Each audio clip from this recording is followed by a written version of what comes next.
So hello everyone, welcome back, and today we are going to continue in this lecture. Basically we are going to continue from the present value concept. Time value of money last lecture में हमने शुरू किया था, उसमें हमने काफ़ी सारे concept बोलता हूँ, तीन तरह के अलग अलग कॉन्सेप्ट्स देखे थे, जैसे कि सिंपल इंटरेस्ट, कंपाउंड इंटरेस्ट और इफेक्टिव रेट ऑफ इंटरेस्ट। अब बात करते हैं सर प्रेजेंट वैल्यू और फ्यूचर वैल्यू की। प्रेजेंट वैल्यू क्या होता है और फ्यूचर वैल्यू क्या होता है, ठीक है। मान लो ये है टाइमलाइन आपकी। टाइमलाइन यानी कि साल की शुरुआत होती है यहाँ से और साल का अंत होता है यहाँ पे, यानी कि एक साल का अंत होगा यहाँ पे। तो ये एक साल का पीरियड है, हम खड़े हैं सर यहाँ पे। मैं प्रेजेंट टाइम या टाइम एट ज़ीरो या नाउ बोलता हूँ तो यानी आज की बात कर रहा हूँ, और आज से ठीक एक साल के बाद की यानी कि एक साल के एंड की, यानी कि ये जो पोजीशन ए है उसकी बात कर रहा हूँ, ठीक है। अगर मैं यहाँ पे 100 रुपये इन्वेस्ट करता हूँ, 10% का रेट है, तो मुझे यहाँ पे कितना मिलेगा? 110 रुपये। अब आप अगर देखोगे तो 100 रुपये आप अभी इन्वेस्ट कर रहे हो, आज इन्वेस्ट कर रहे हो, इसको कहा जाता है प्रेजेंट वैल्यू। और इस पे 10% इंटरेस्ट लगा के आपको 110 मिलेंगे एक साल बाद में, इसको कहा जाता है फ्यूचर वैल्यू। अब फ्यूचर वैल्यू डिपेंड करती है क्वेश्चन पे। क्वेश्चन बोलता है एक साल बाद की फ्यूचर वैल्यू, क्वेश्चन बोल सकता है 6 महीने बाद की फ्यूचर वैल्यू। आज को छोड़ के आने वाला जो भी टाइम है वो फ्यूचर का टाइम है। कल की भी वैल्यू अगर निकालनी है तो वो फ्यूचर वैल्यू कहलाएगी। आज की वैल्यू प्रेजेंट वैल्यू कहलाती है, और पुरानी जो बीत गई वैल्यू है उसको पास्ट कहते हैं, ठीक है। प्रेजेंट वैल्यू फ्यूचर वैल्यू आ गया। बस यही कॉन्सेप्ट है सर। बात आती है कि अगर हमको कभी प्रेजेंट वैल्यू निकालना पड़ा, आने वाले चैप्टर्स में आपको फ्यूचर वैल्यूज दी हुई होगी, ये ऑलरेडी दिया हुआ होगा। 110 जो मैं बोल रहा हूँ, 10% भी आपको दिया हुआ होगा, आपको निकालना पड़ेगा, तो यह है 100 रुपये वाली वैल्यू। मान के चलिए कि अभी अगर ये 100 रुपये वाली वैल्यू नहीं दी हुई है और आपके पास में सिर्फ दो ही वैल्यू है, दैट इज फ्यूचर वैल्यू और रेट ऑफ इंटरेस्ट, तो आप प्रेजेंट वैल्यू कैसे निकालोगे? बहुत ही सिंपल है सर, ध्यान देंगे।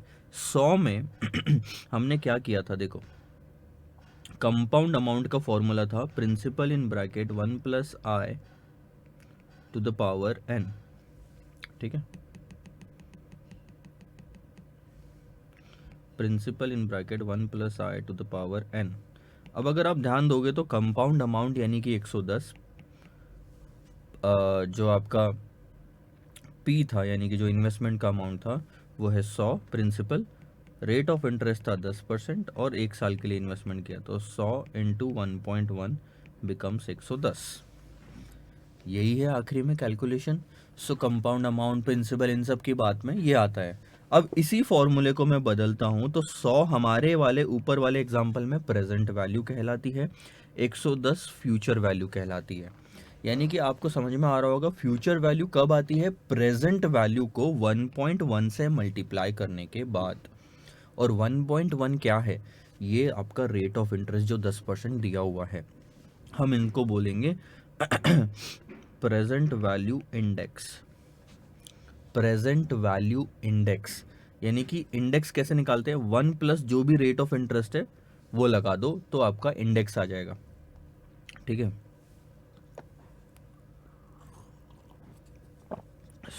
1.1 को हम बोलेंगे प्रेजेंट वैल्यू इंडेक्स, ठीक है। इसके अलावा आप उसको एक और चीज़ भी बोल सकते हैं, नाम तो कई सारे हो सकते हैं।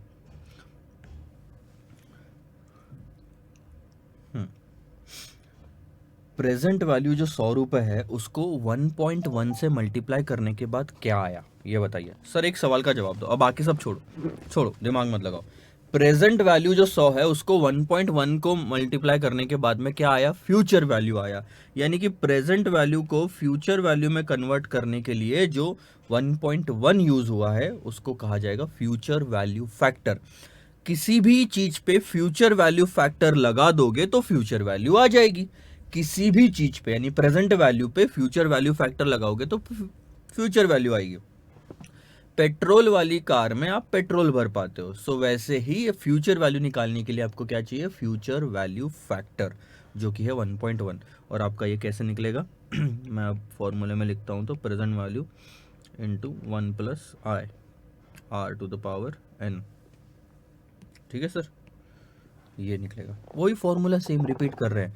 अगर कंपाउंड अमाउंट वाली लैंग्वेज में देखो तो compound amount is equal to principal in bracket 1+r⁴ उसी को तो मैंने चेंज किया है। तो हम ये फ्यूचर वाला वैल्यू वाला फॉर्मूला ऑलरेडी देख चुके हैं, ठीक है। अब इससे जनरली आपको ना आगे जाके जब आप पढ़ोगे तो फ्यूचर वैल्यू निकालने के लिए नहीं बोलेंगे, they will ask you to calculate the present value. अब क्या इस फॉर्मूले से प्रेजेंट वैल्यू निकाला जा सकता है? प्रेजेंट वैल्यू का फॉर्मूला बनाते हैं। फ्यूचर वैल्यू यहाँ आ गया, वो जो 1+r था ना टू द पावर n, इसको इधर भेज दो। तो आप क्या लिखोगे 1+r to the power n, उधर मल्टीप्लिकेशन में था, इधर आने के बाद वो डिवीजन में हो जाएगा, is equal to present value.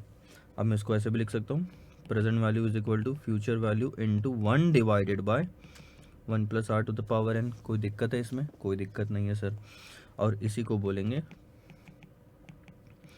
Present value factor. ये जो पार्ट है ये होता है प्रेजेंट वैल्यू फैक्टर, और ये जो पार्ट है ये होता है फ्यूचर वैल्यू फैक्टर। तो अब अगर आप ध्यान से देखोगे तो 1+r to the power n यानी कि फ्यूचर वैल्यू फैक्टर, और इसी 1+r to the power n का रेसिप्रोकल यानी 1 divided by 1+r to the power n will be the present value factor. यानी कि कोई भी, ध्यान देंगे, रेट ऑफ इंटरेस्ट 10% है, 1 + 0.10 करेंगे तो ये फ्यूचर वैल्यू फैक्टर बनेगा, लेकिन 1 डिवाइडेड बाय 1 + 0.10 करेंगे तो ये प्रेजेंट वैल्यू फैक्टर बनेगा। 1 डिवाइडेड बाय 1 + 0.10 कब करना है? जब आपको प्रेजेंट वैल्यू निकालनी है।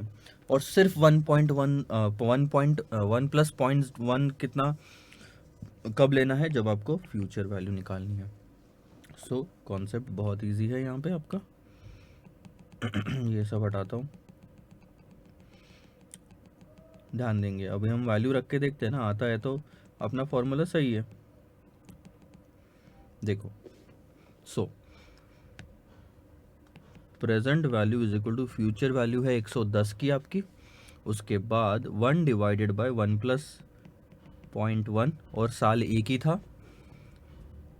अगर आप इसको सॉल्व करोगे तो 1 डिवाइडेड बाय 1.1 इक्वल टू 0.909, और अगर आप मल्टीप्लाई करोगे तो ये वैल्यू 100 के तकरीबन आसपास ही आएगी, यानी कि आपकी प्रेजेंट वैल्यू आ गई।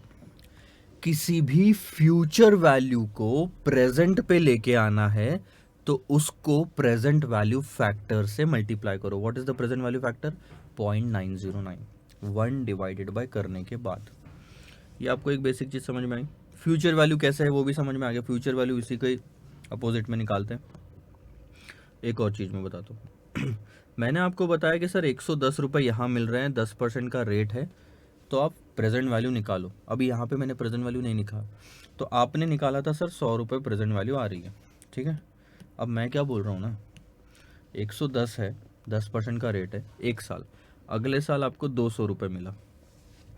अब इन दोनों की प्रेजेंट वैल्यू निकालो और टोटल बताओ। पहले मैंने अभी तक जो अपन ने लिया वो एक ही कैश फ्लो थी, इसको बोलते हैं कैश फ्लो। जब पैसा आ रहा है तो कैश इनफ्लो, पैसा जा रहा है तो cash outflow.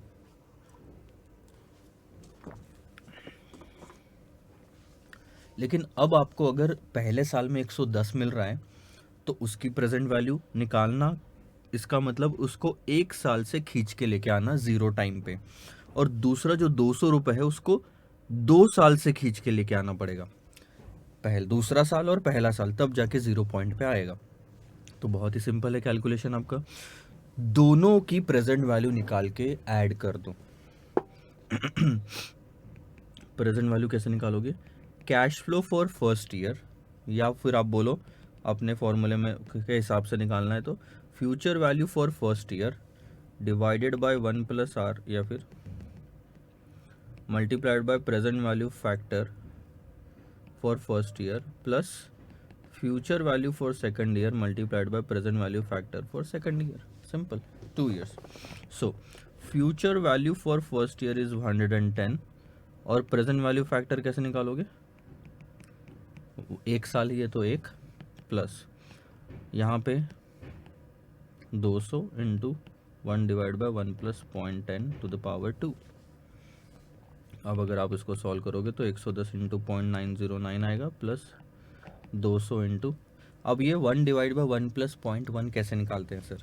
1 divide by 1 plus 0.1 ये लिखा बहुत ही सिंपल, 1 डिवाइडेड बाई 1.1, एक बार इक्वल टू दबाओगे तो पहले साल का फैक्टर मिलेगा, वापस से इक्वल टू दबाओगे तो दूसरे साल का फैक्टर मिलेगा, वापस से इक्वल टू दबाओगे तो तीसरे साल का मिलेगा, फिर वापस से इक्वल टू दबाओगे तो 4 साल का मिलेगा। सो ऐसे कर करके आपका आंसर आएगा।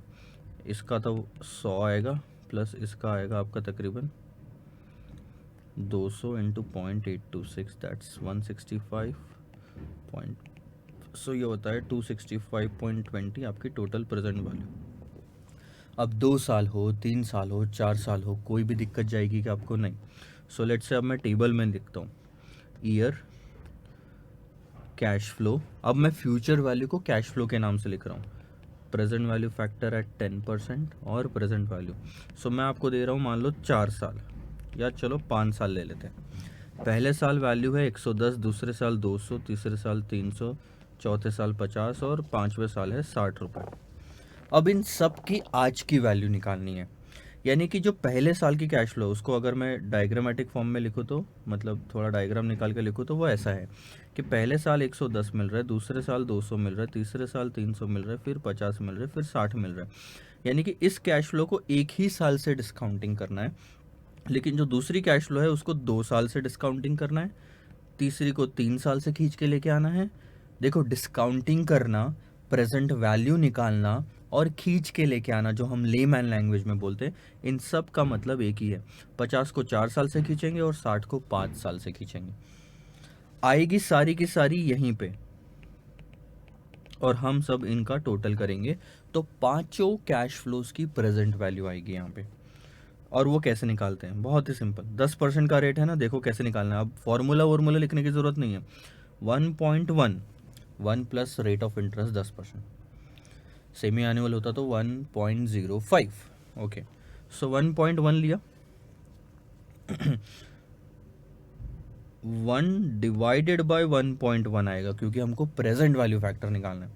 एक बार इक्वल टू दबाएंगे 0.909, फिर इक्वल टू दबाएंगे 0.826, फिर इक्वल टू दबाएंगे 0.751, फिर इक्वल टू दबाएंगे 0.683, फिर इक्वल टू दबाएंगे 0.621। अब इस कैश फ्लो के कॉलम को प्रेजेंट वैल्यू फैक्टर वाले कॉलम से कर दो मल्टीप्लाई और कर लो टोटल, आपको पांचों की प्रेजेंट वैल्यू मिल जाएगी। अब इसमें एक चीज़ ध्यान रखना, बहुत ही इंपॉर्टेंट जो है, अगर मेरी ये कैश फ्लोज पर एनम है, ये अपने बुक में भी लिखना, ठीक है, तो मेरे ये फैक्टर्स या रेट ऑफ इंटरेस्ट भी पर एनम होने चाहिए। 6 महीने के कैश फ्लो को 6 महीने के रेट से ही डिस्काउंटिंग करेंगे सर। एक दिन के कैश फ्लो को एक दिन के रेट से, एक हफ्ते के कैश फ्लो को एक हफ्ते के रेट से, एक महीने के कैश फ्लो को एक महीने के रेट से डिस्काउंटिंग करेंगे। ये चीज़ हमेशा ध्यान रखना। गलती क्या होगी, यहाँ दिया होगा सेमी एनुअली तो आपने ले लिया 50, लेकिन आप यहाँ पे लोगे 0.909 जो कि साल भर का रेट है। 6 महीने की कैश फ्लो के लिए आप साल भर से डिस्काउंटिंग कर रहे हो, वो गलत हो जाएगा। सो ये चीज़ आपने ध्यान रखनी है। This is all about the present value and future value thing, ठीक है।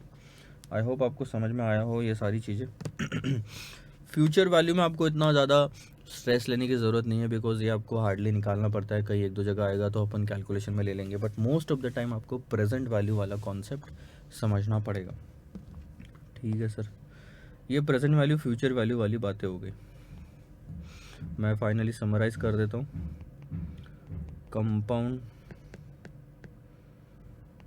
simple interest is equal to principal into rate into year. Compound interest is nothing but p in bracket 1 plus I to the power n minus 1. Effective rate of interest is nothing but 1 plus I to the power n minus 1. Same formula almost. Present value is nothing but future value into present value factor, और future value is nothing but present value into future value factor.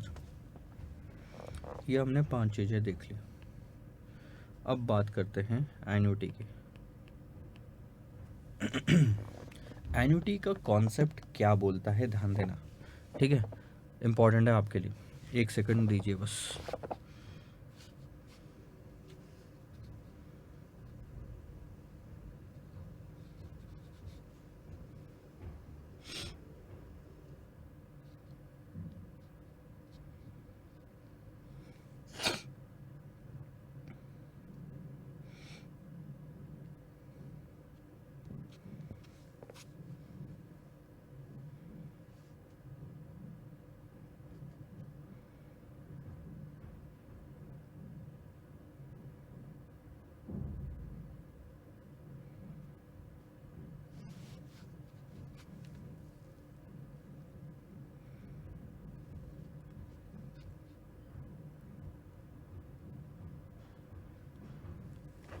चलो sorry.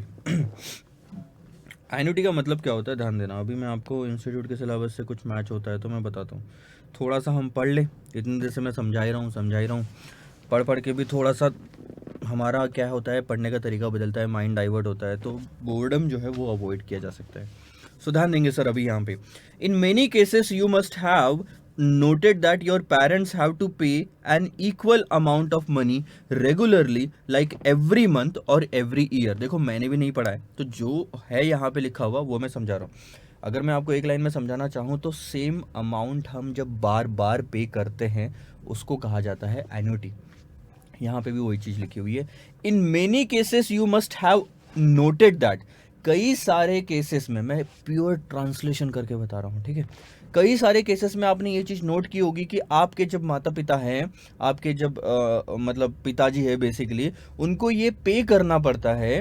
क्या पे करना पड़ता है? An equal amount of money. यहाँ पे नोट करने वाली चीज़ ये है sir, equal amount of money, कि एक सेम अमाउंट होती है, लेट से 20,000 रुपए, जो उनको बार बार पे करनी पड़ती है, रेगुलर इंटरवल पे करनी पड़ती है। वो और कुछ नहीं, जैसे कि हर महीने वो पे कर रहे हैं या हो सकता है हर साल पे कर रहे हैं। एग्जाम्पल, जैसे LIC का प्रीमियम होता है तो वो हर साल 50,000 रुपये देते हैं, या फिर आपने कार खरीदी हो तो उसमें आप एनुअल इंस्टॉलमेंट देते हैं। आजकल आपको पता होगा तो EMI पे चीज़ें खरीदी जाती है, और EMI आपकी आती है लेट से 1200 रुपये या फिर 20,000 रुपये पर मंथ। कार खरीदा है तो 50,000 रुपये पर मंथ, घर खरीदा है तो 40,000 रुपये पर मंथ, ऐसे। For example, payment of life insurance premium, rent of your house, ठीक है, if you stay in a rented house, कहीं पे अगर आपने रेंट पे जगह ली होगी, अगर आप मेस में खाना खाते हैं तो आपको समझ में आ रहा होगा 1200 रुपये या फिर 3,000 रुपये हर महीने का आप पे करते हो वहाँ पे। तो ये जो 3,000 रुपये बार बार पे करते हो, बार बार पे करते हो, सेम अमाउंट पे करते हो, इसको कहा जाता है annuity. Annuity basically annual figure के लिए होती है कि साल में, हर साल जब आप एक ही अमाउंट पे करते हो। सो लाइफ इंश्योरेंस का प्रीमियम इस साल 50,000 भरा, अगले साल 50,000 भरा, फिर 50,000 भरा, फिर 50,000 भरा। जैसे कि payment of housing loan, vehicle loan, in all this cases they pay a constant amount of money regularly. Time period between two consecutive payment may be 1 month, 1 quarter और 1 year. Sometimes some people received fixed amount of money regularly like pension, rent of house, etc. In all these cases annuity comes into the picture। इन सारी चीज़ों में एक common जो है वो है annuity, कि एक कॉमन अमाउंट, सेम अमाउंट बार बार आती है जाती है। When we pay, अब ध्यान देना डेफिनेशन पे, जब हम पे करते हैं या रिसीव करते हैं एक fixed amount of money periodically over a specified time period, we create annuity। तब एन्युटी मार्केट में आती है, तब एन्युटी पिक्चर में आता है। Thus annuity can be defined as a sequence of periodic payment, continuously 3-4 बार कम से कम आप पे करते हो, regularly over a specified period of time. Let से 5 साल ले लिया, 5 साल में हर साल आप 50,000 पे कर रहे हो तो सेम अमाउंट जा रही है। There is a special kind of annuity also that is called as perpetuity. देखो अब इन्होंने एन्युटी में ही परपेचुटी इंक्लूड किया है। परपेचुटी में क्या होता है ये हम आगे देखेंगे इसलिए हम यहाँ से सीधा मूव करते हैं आगे, ठीक है। हाँ, अब ध्यान दो। Consider following tables. Can payment और receipt shown in table for 5 years be called as annuity? आपका टेबल है 4.1, टेबल है 4.2। 4.1 में ईयर 1 से 5 तक आपको कैश फ्लोज दिए कि पहले साल 5,000 मिला, दूसरे साल 6,000 मिला, 4,000, 5,000 और 7,000 मिला। क्या आप यहाँ पे किसी चीज़ को एन्युटी कह पाओगे? दूसरा टेबल आपको दिया है जहाँ पे आपको हर साल सेम अमाउंट मिल रही है, क्या यहाँ पे आप एन्युटी कह पाओगे? आप बोल रहे हो सर हाँ सेम अमाउंट है, यहाँ पे तो एन्युटी कहा जा सकता है। तो एक चीज़ नोट करना, यहाँ पे थर्ड ईयर में आपको कुछ नहीं मिल रहा है। लेकिन ध्यान दो, तीसरा टेबल है टेबल 4.3, जहाँ पे आपको हर साल सेम अमाउंट मिल रही है। पहले वाले टेबल में तो अलग अलग अमाउंट है, एन्युटी नहीं हो सकती। दूसरे वाले टेबल में सेम अमाउंट है लेकिन बीच में गैप आ रहा है। और तीसरे वाले टेबल में कहीं गैप नहीं है और अमाउंट भी सेम है। पेमेंट और receipt shown in table 4.1 can not be called as annuity. Payment और receipt though have been made at regular interval but amount paid are not constant over a period of time. भले ही 5 साल का payment हुआ हो या receipt हुआ हो, लेकिन अमाउंट कांस्टेंट नहीं है सर। और अमाउंट कांस्टेंट नहीं होने की वजह से उसको एन्युटी नहीं कहा जा सकता। पेमेंट और रिसिप्ट 4.2 में जो किया उसको भी हम एन्युटी नहीं कह सकते। दो अमाउंट्स पेड और received are same in every year but time interval between different payment is not equal. Time एक सेकंड ना।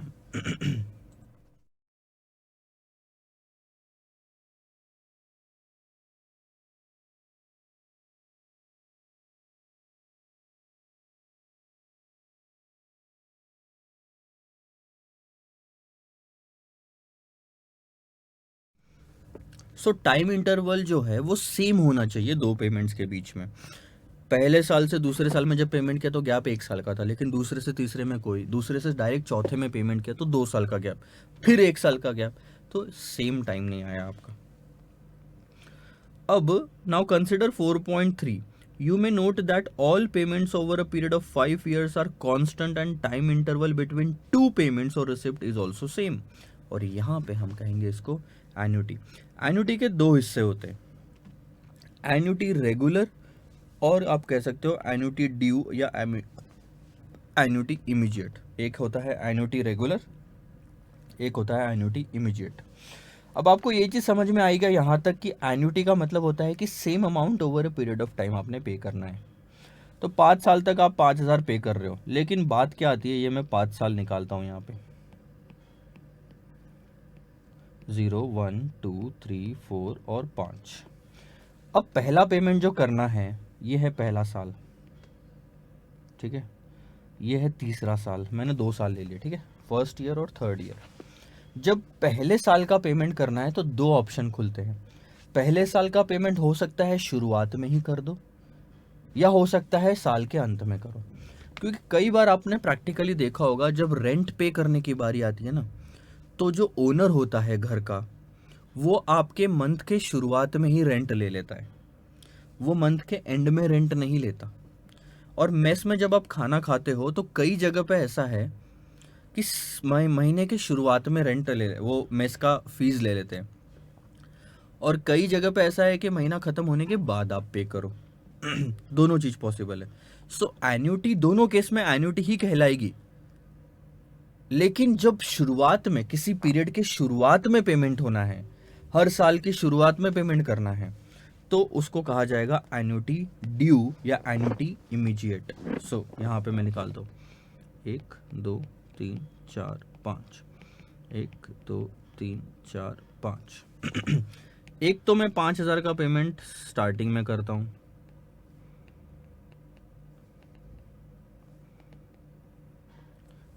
तो 5 पेमेंट 5 साल के कर दिए, और आप अगर ध्यान दोगे तो हर साल की शुरुआत में मैंने पेमेंट किया, या तो मैं हर साल के एंड में पेमेंट कर रहा हूँ। ये जो किस्सा है पहला वाला, इसको कहा जाता है एन्युटी ड्यू और एन्युटी इमीडिएट, यानी पहले पेमेंट करो, और ये है रेगुलर एन्युटी।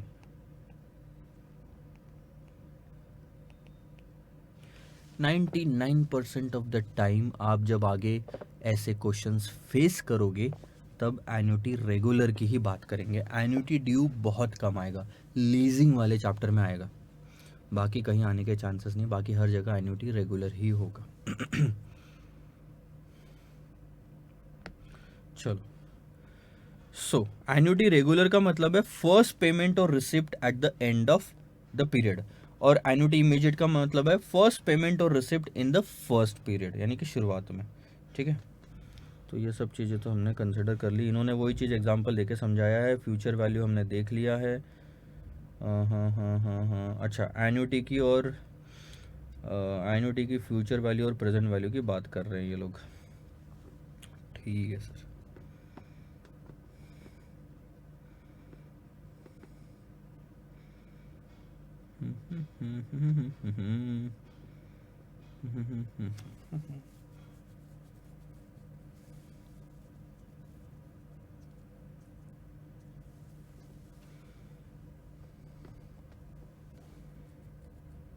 ठीक है, ध्यान दो। क्योंकि एन्युटी रेगुलर ही हमने कई बार देखना है, तो मैं एन्युटी रेगुलर लेके चलता हूँ। एक एग्जांपल आपको बताता हूँ। 5,000, 5 साल के हर साल के अंत में 5,000 रुपये का पेमेंट होना है, ध्यान देना। ठीक है, क्या इनकी प्रेजेंट वैल्यू निकाली जा सकती है? यस सर, क्यों नहीं निकाली जा सकती। इसको 1 साल से खींचना है, इसको 2 से, 3 से, 4 से और 5 साल से खींचना है, और इन सब की टोटल करना है। कर सकते हैं ना, हम कर सकते हैं सर। एक से ज़्यादा कैश फ्लो की प्रेजेंट वैल्यू कैसे निकालते हैं, अभी मैंने बताया था। प्रेजेंट वैल्यू फैक्टर जो भी रेट होगा, हम सिंप्लिसिटी के लिए 10% मान के चलते हैं। 1 2 3 4 5 साल बोले थे ना सर आपने। 5,000, 5,000 मैं फ़िलहाल के लिए फटाफट लिखता हूँ। और रेट ऑफ जो फैक्टर है वो कैसे निकालते हैं? 0.909 कैसे निकालोगे? प्रेजेंट वैल्यू फैक्टर निकालना है ना। अगर आपको प्रेजेंट वैल्यू होना तो प्रेजेंट वैल्यू फैक्टर निकालना है। तो 1 डिवाइड बाई 1.1 इक्वल टू 0.909, फिर इक्वल टू 0.826, फिर इक्वल टू 0.751, फिर equal to 0.783, sorry I think 721, और फिर 683। मल्टीप्लाई कर दो 5,000 को उससे, तो आएगा 45445। फिर आप क्या करोगे? 5,000 को मल्टीप्लाई करोगे 0.826 से, यानी कि 4130। 5,000 इंटू 0.751, सो 3755। 5,000 इंटू 0.721, सॉरी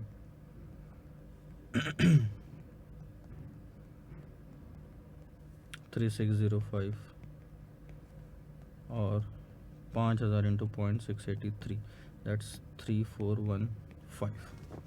करे टोटल इन सब की। आप मेमोरी वाला टेक्निक भी अपना सकते हो। आपके कैलकुलेटर में मेमोरी प्लस होता है, तो आपको इजी जाएगा सारे कैलकुलेशन करना। 19,450, यानी कि जो आपको 5 बार 5,000 रुपये मिले, उन 5 साल की 5,000 की आज की वैल्यू 19,450 है। अब ये था एक लंबा प्रोसीजर एन्युटी की प्रेजेंट वैल्यू निकालने का। कैश फ्लोज अगर अलग अलग होते, 5,5,5,5,5,5 नहीं होने के बजाय अलग अलग होते, तो आपको ऐसे ही निकालना पड़ता एन्युटी की प्रेजेंट वैल्यू। लेकिन कैश फ्लो सेम होने की वजह से एक शॉर्टकट है, आप ये 19,450 इजीली निकाल सकते हो। कैसे? क्योंकि यहाँ पे 5,000 सर बार बार आ रहा है, तो उसको एक ही बार लो। उसके बाद ये जो अलग अलग चीज़ें आ रही है, इन सब की कर लो टोटल।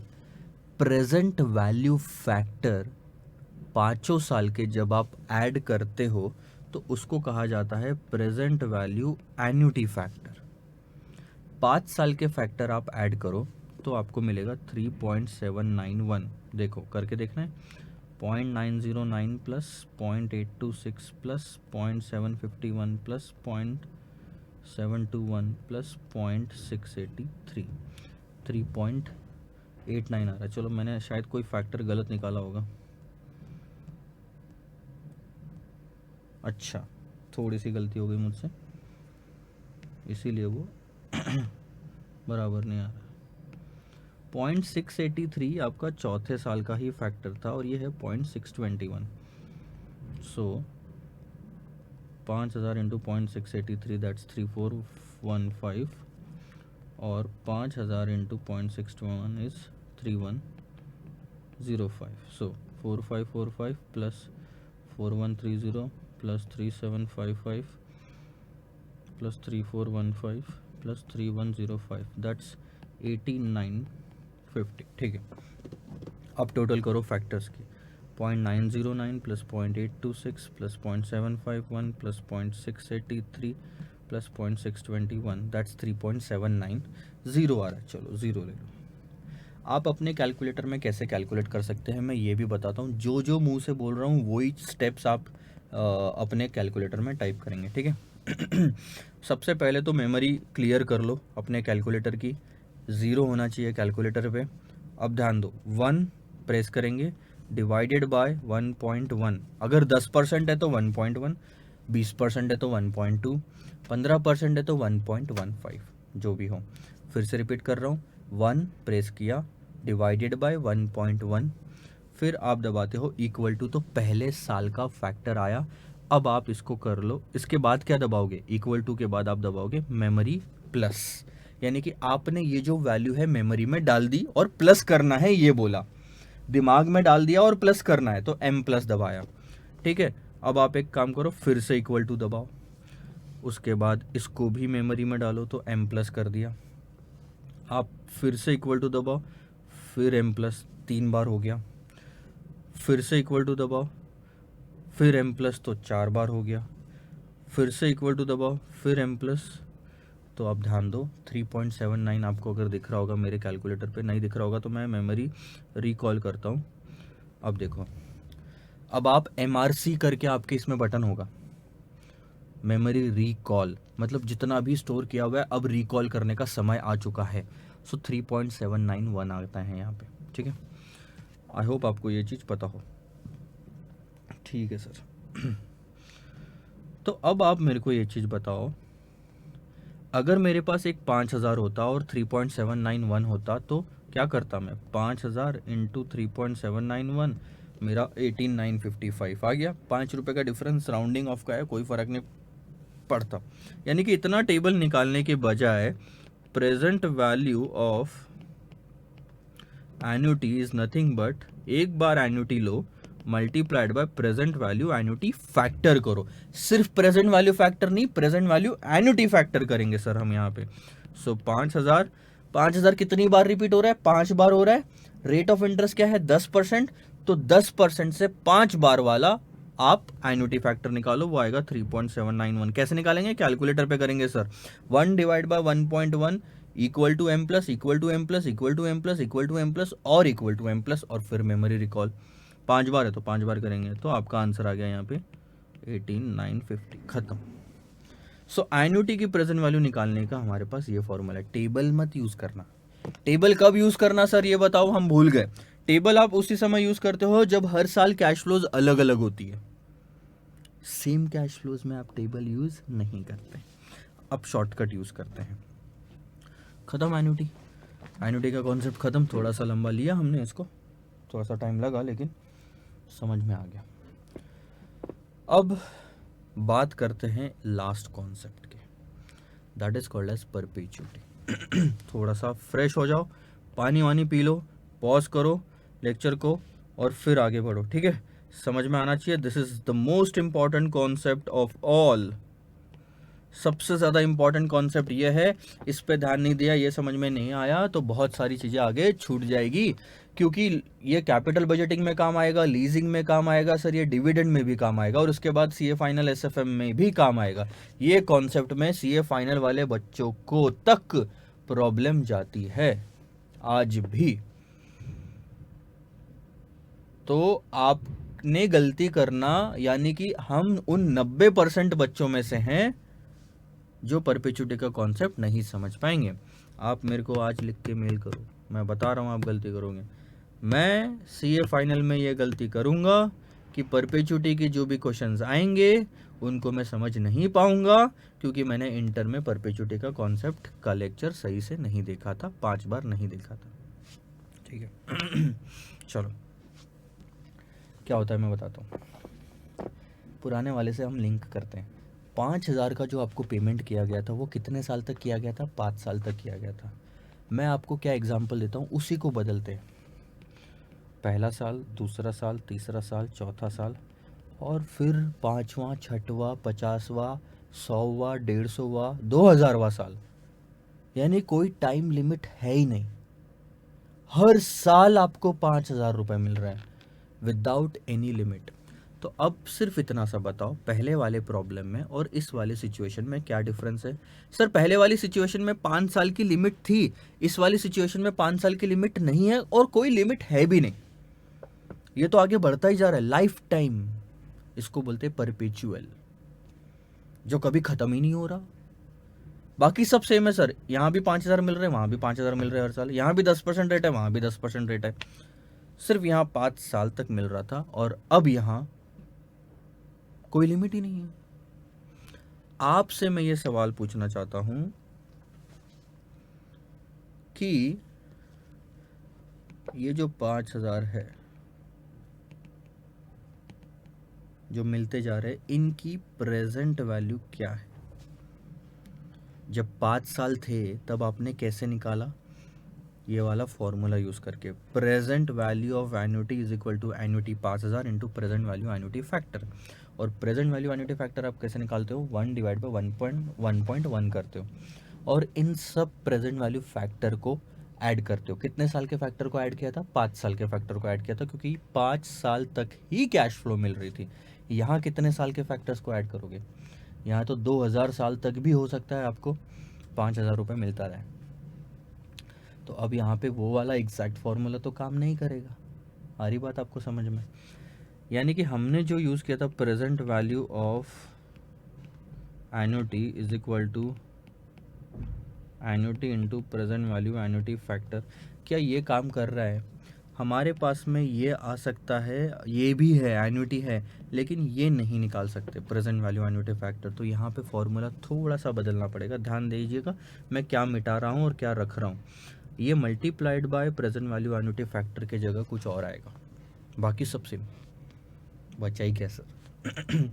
और क्योंकि हम परपेचुटी देख रहे हैं तो प्रेजेंट वैल्यू हम परपेचुटी की कहेंगे। यानी कि परपेचुटी की प्रेजेंट वैल्यू यानी कि हर साल लाइफ टाइम तक जो कैश फ्लोज मिल रहे हैं उनकी आज की वैल्यू। सो एन्युटी कितनी है सर हमारी? 5,000।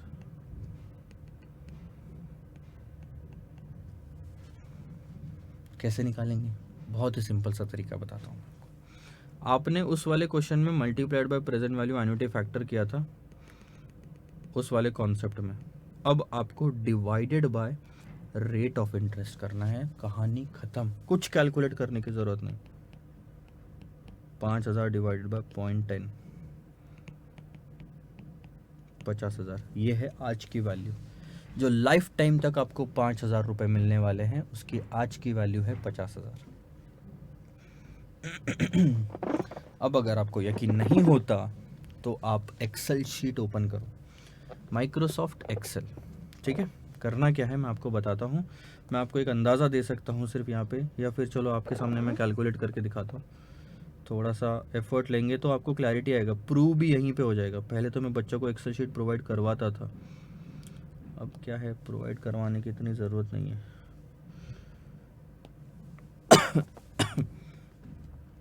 तो हम एक काम करते हैं सर, 1 1 2 3 4 ले लिया।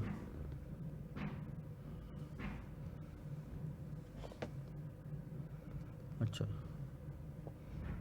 मैं अब इसको आप जहाँ तक बोलोगे मैं खींच सकता हूँ। ठीक है, मैंने अंदाज़ा समझने के लिए 243 लाइंस ली है। आपको दिखेगा नहीं यहाँ पे, लेकिन ये 243 लाइंस लिए। आप बोलोगे 1000 लेना तो मैं 1000 भी ले लूँगा, आप चाहो तो कितने भी ले लो। ठीक है, अब मैं ऊपर जाता हूँ, यहाँ पे हम थोड़ा सा फॉर्मूला डालेंगे।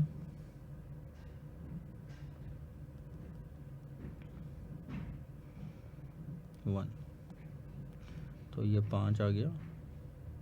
अब इसको मैं करूँगा कॉपी, और अब मैं ये जितना आप बोलोगे ना उतना मैं यहाँ पे रखने के लिए तैयार हूँ। पेस्ट वैल्यूज़, अरे यार गलत हो गया, paste formula. So total lines कितनी आई है आप देख सकते हो यहाँ पे 233 लाइंस आई है। ठीक है, आप और लंबा खींच लो, कोई फ़र्क नहीं पड़ेगा। प्रेजेंट वैल्यू किसी भी चीज़ की कैसे निकालते हैं वही हम यूज़ कर रहे हैं। अब हमको हर साल कितना मिल रहा है, मैंने 233 ईयर्स ले लिया, ठीक है। अब हर साल मेरे को 5,000 मिल रहा है, तो ये 5,000 मैं कॉपी पेस्ट कर देता हूँ 233 ईयर्स तक।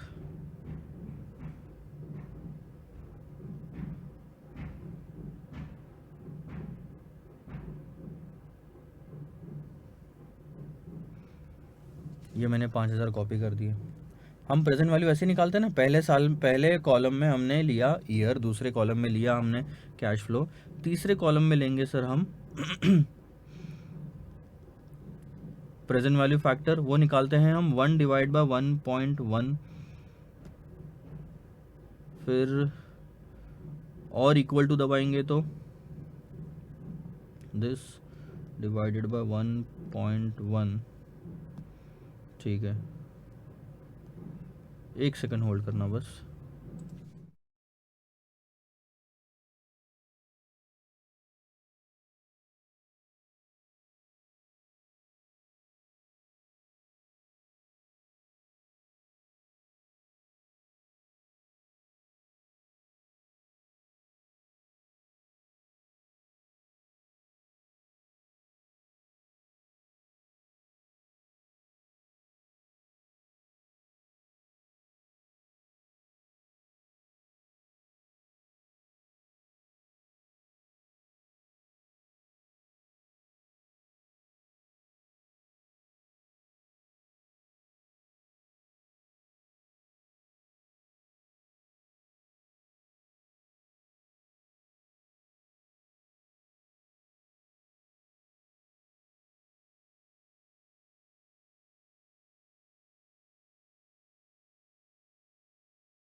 Extremely sorry for the disturbance, because ये मुझे आपको बोलना ज़रूरी है। रीज़न बीइंग क्या होता है, कई बार घर से फ़ोन आता है, ये मैं बहुत बार बोल भी चुका हूँ, और एक दो कॉल्स मैं इग्नोर कर देता हूँ। कंटिन्यूस अगर 3-4 कॉल आते हैं that mean something is important. और एक बार जब आपकी शादी हो जाएगी तो शायद थोड़ा बहुत आपको समझ में आएगा ये चीज़। जब मेरी शादी नहीं हुई थी तब मुझे भी यही चीज़ लगता था कि हाँ ठीक है, थोड़ा सा अवॉइड कर सकते हैं, लेकिन दिन भर काम और मैनेज करना is difficult. So extremely sorry for that, let's continue the same thing.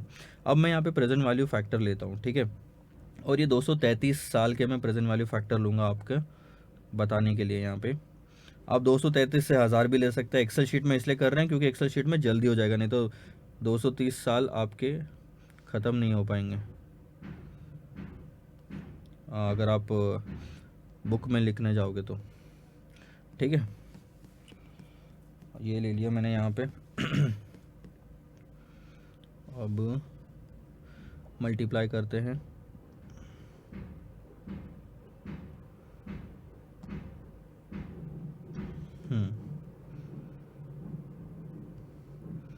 और हम अब लेके आ जाते हैं नीचे।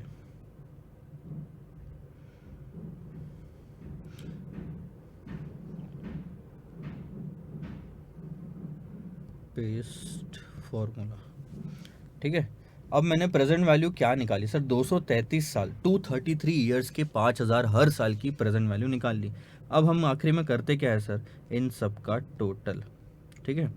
इन सब का टोटल हम करते हैं, क्योंकि आईपैड है तो थोड़ा सा फॉर्मूला शॉर्टकट नहीं यूज़ कर पा रहा हूँ इसमें, अदरवाइज़ जल्दी हो जाता था काम। अब हमने कर ली टोटल। अब आप देखो टोटल कितनी आ रही है, थोड़ा सा गौर करके देखिएगा। यहाँ पे ना साला जूम नहीं हो पा रहा है, ठीक है। फिर भी अगर आपको दिख रहा होगा एकदम टॉप वाली जो लाइन है उसमें 49,999.99 दिख रहा है। कितने भी साल ले लो सर, ये 50,000 के ऊपर नहीं जा सकता। रीज़न बताता हूँ, थोड़ा सा नोटिस करो प्रेजेंट वैल्यू फैक्टर वाले कॉलम को। ये प्रेजेंट वैल्यू फैक्टर जो है हर साल जब आप आगे बढ़ते हो तो कम होते जाता है। 909 से 8 पे आया, 8 से 7 पे आया, 7 से 683, 621, और ऐसे करते करते अगर मैं 100 ईयर पे आऊँ तो 100 ईयर पे देखो 0 पॉइंट, अगर आपको दिख नहीं रहा होगा, 0.0000 यहाँ तक आ गया है फैक्टर। यानी एक टाइम के बाद में प्रेजेंट वैल्यू फैक्टर 0 हो जाना है। एक टाइम के बाद में प्रेजेंट वैल्यू फैक्टर जब 0 हो जाना है तो उसके बाद कितने भी साल ले लो, वैल्यू तो 0 ही आनी है, यानी उसका फर्क पड़ता नहीं है। तो यही मैं आपको बताना चाहता था कि वैसे कैलकुलेट करने में टाइम लगता है, और वैसे ऐसे में एक झटके में 50,000 लेके आ गया। So this is what the perpetuity is. Formula का लॉजिक समझा क्या, कहाँ से आया, इसी को डिवाइड करना। अब एक और मैं उसके पीछे का कॉन्सेप्ट समझा देता हूँ और आगे कहानी बढ़ाते हैं। बैंक, बैंक क्या बोलती है, आप हमारे पास में पैसा जमा करो, आप हमारे पास में पैसा जमा करो। मैं बैंक हूँ, मैं आपको ये बोलता हूँ आप हमारे पास में पैसा जमा करो, हम आपको आपके इन्वेस्टमेंट पे, जो भी आप हमारे पास में पैसा जमा करोगे, 10% इंटरेस्ट देंगे। तो आपको ये तो कंफर्म पता चल गया कि 10% इंटरेस्ट मिलना है। अब आप बताओ कि आपको इंटरेस्ट कितना चाहिए। आप मेरे पास आके बोलते हो कि सर मेरे को हर साल ना मेरे खर्चे निकालने के लिए 5,000 रुपये का इंटरेस्ट लगेगा हर साल।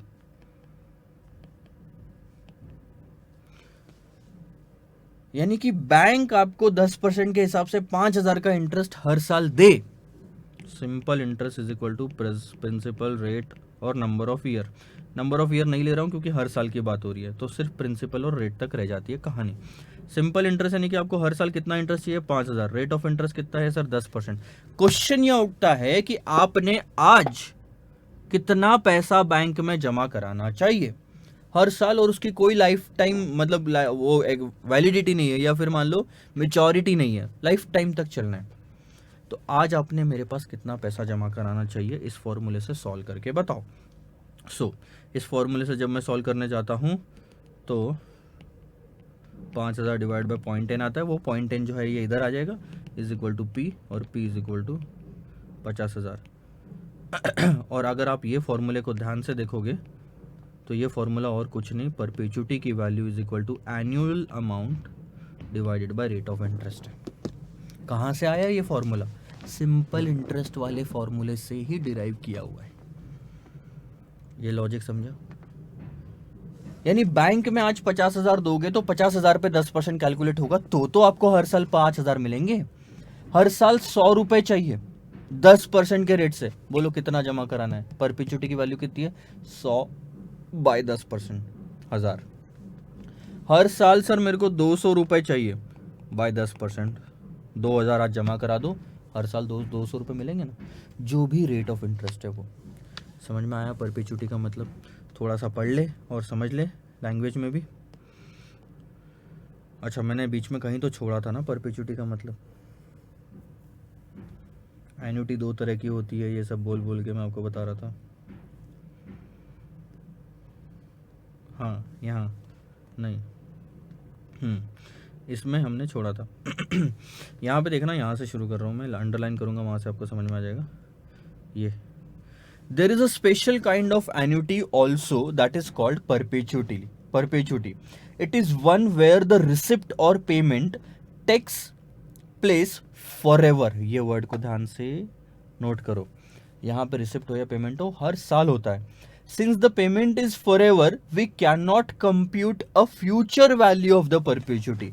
परपेचुटी की कभी कोई फ्यूचर वैल्यू नहीं निकाल पाओगे आप, क्योंकि फ्यूचर वैल्यू निकालने के लिए एक जगह पे रुकना जरूरी है, लेकिन ये तो परपेचुटी का मतलब है कि लाइफ टाइम तक चलते ही रहना है, उसके बाद में भी पेमेंट मिलना है। सो फ्यूचर वैल्यू इस चीज की कभी नहीं निकाल सकते, प्रेजेंट वैल्यू निकाल सकते हो। However we can compute the present value of perpetuity.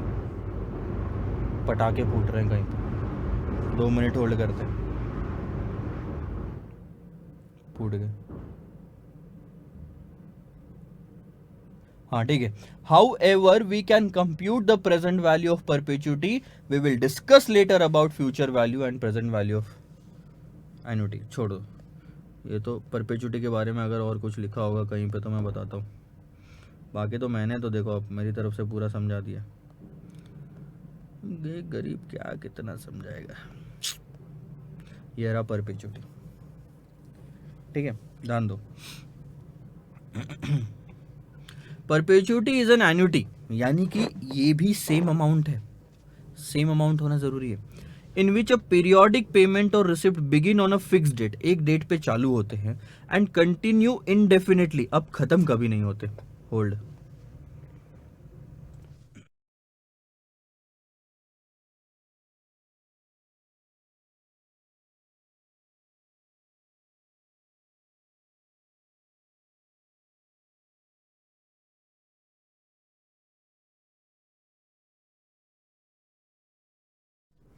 और ख़त्म कभी नहीं होते या परपेचुअली। फिक्स्ड कूपन पेमेंट और on permanently invested sum of money are prime examples of perpetualities. छोड़ो, कैलकुलेशन कैसे करना है यहाँ पे भी उन्होंने दिया है, एक शॉर्टकट भी दिया होगा, आगे मैं बताता हूँ कहीं ना कहीं। ये तो डेरिवेशन एंड ऑल दैट समझाने के लिए दिया हुआ है।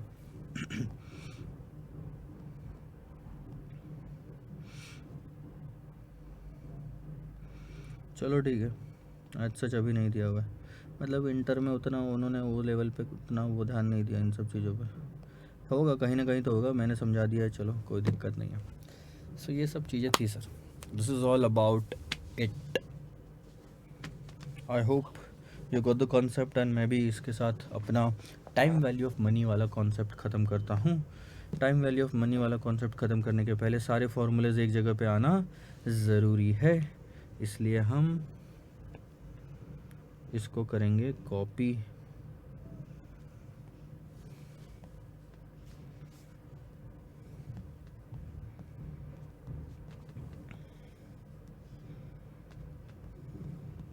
या फिर रिवाइज करते हैं सारा का सारा, चलो कोई बात नहीं sir.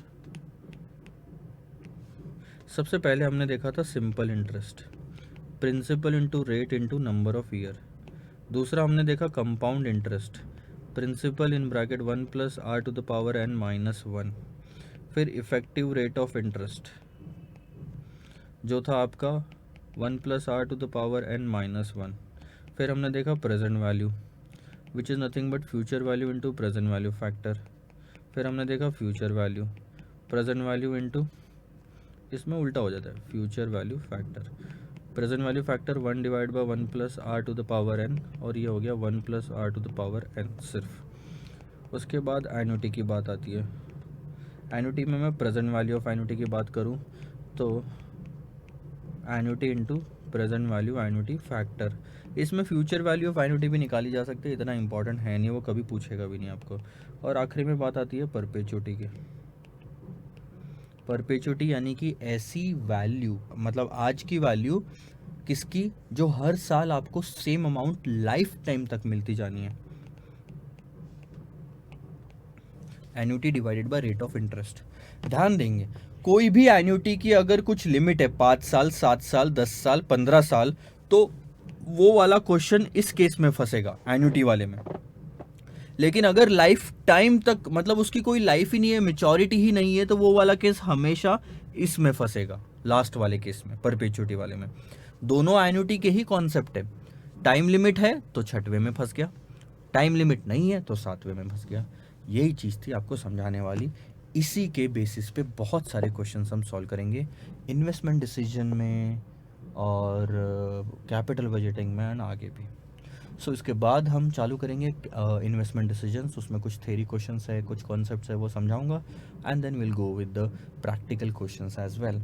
So stay connected and stay excited, we are going to come again to our topic of our syllabus. Bye bye.